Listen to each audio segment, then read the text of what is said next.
का विश्वास का बेड़ा पार।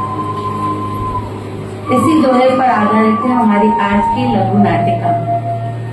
देवराम बाबा का एक भक्त था भोलो मस्त, बड़ा ही सीधा साधा, मन का सच्चा, मन में कोई छल कपट नहीं, कोई अभिमान नहीं, सदा अपनी मस्ती में मस्त रहता था।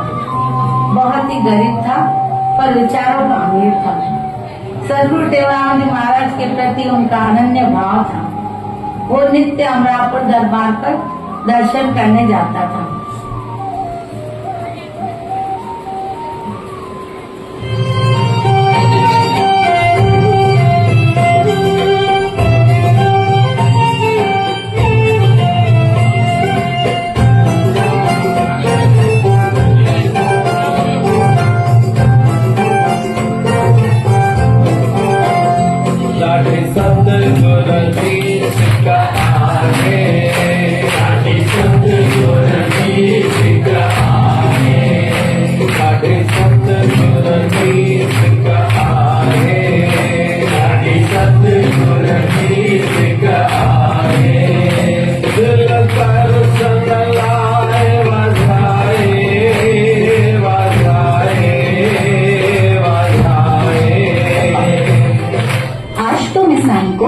अपने घर आने के लिए मना कर ही रहूंगा।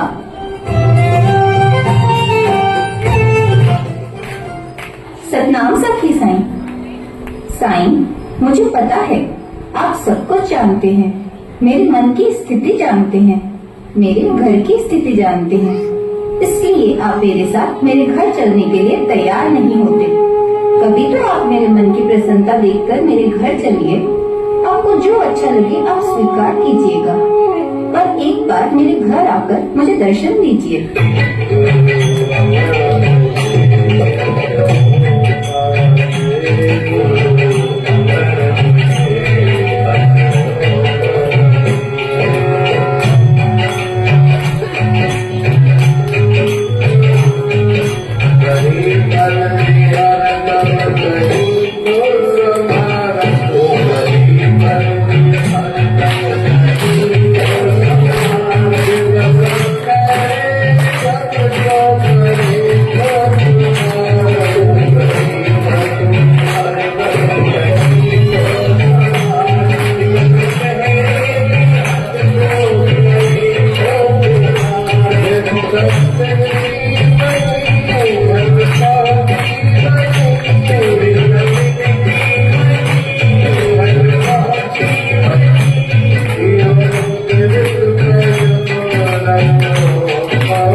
अब आप इतना आग्रह करते हैं तो हम कल सुबह आपके साथ आपके घर चलेंगे।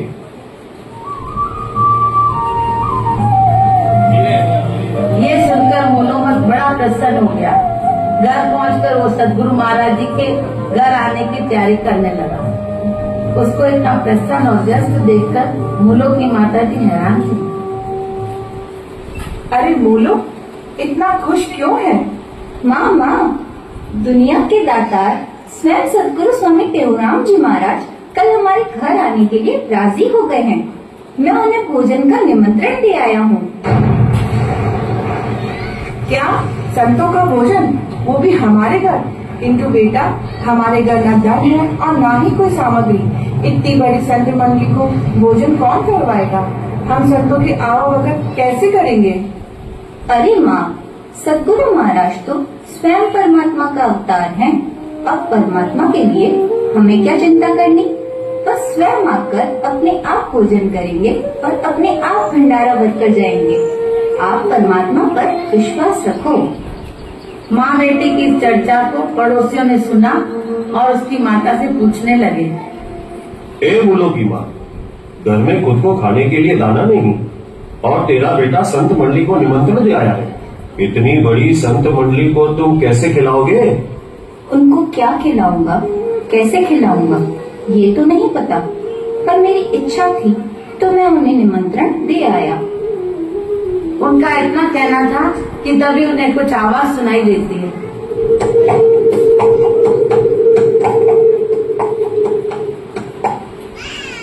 हल्की हल्की धूल उड़ रही थी। ऐसा मालूम होता था कि कोई सेठ उस मार्ग से आ रहा था।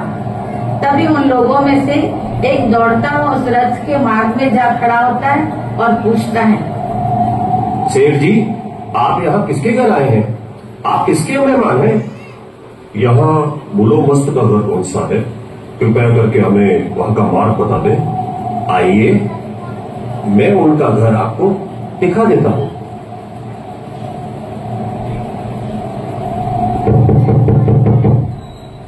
मूलो, ए मूलो, देखो तुमसे कोई मिलने आया है। जी कहिए, आप कौन हैं और आपको क्या काम है? जी, मैंने सुना है कल सतगुरु टेवराम जी महाराज आपके घर भोजन करने आएंगे। मेरे भी मन में भी बहुत समय से इच्छा थी कि मैं सतगुरु महाराज जी को भोजन करवाऊं, पर मैं उनको करवा नहीं पा रहा था। कल भी मैं शहर से बाहर जा रहा हूँ।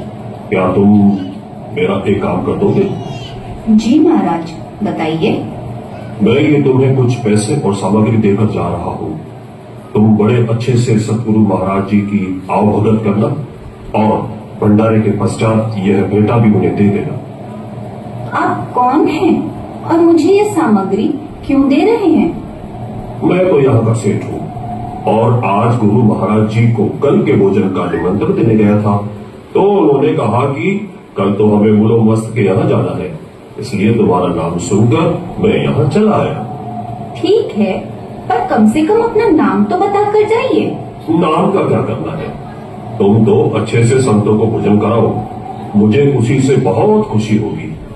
बस इतना कहकर वो सेठ वहाँ से प्रस्थान कर गया। मूलो मस्त और उसकी माता जी सोच में पड़ गए। मूलो, यह सेठ कहाँ से आया था? ना तो हम इसे जानते हैं, ना कभी मिले हैं, तो ये हमें इतनी सामग्री और पैसे कैसे दे गया? इसी सोच में उनकी कब आंख लग गई, पता ही नहीं चला।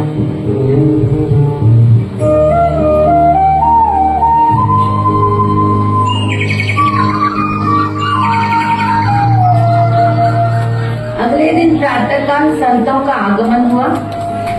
मूलो मस्त बड़े भाव से भोजन कराने लगा। अब सभी संत असमंजस में पड़ गए कि जिस मूलो के पास घर में खाने का दाना नहीं, उसने इतना अच्छा प्रबंध कैसे किया। तभी उनमें से एक संत मूलो से पूछते हैं, तुम्हारे पास इतना धन कहाँ से आया? तब मूलो ने सेठ वाली घटना सभी को बताई। संत समझ गए कि यह तो देवराम बाबा ने लीला करके उसका भंडारा भराया।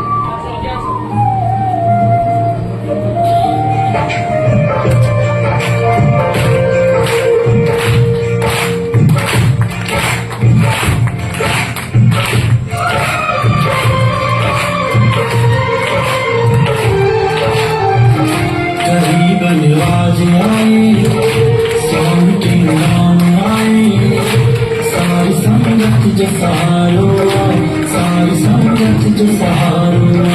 गरीब नवाज आए, स्वामी के नाम आए, सारी संगत जो सहारो, सारी संगत जो सहारो।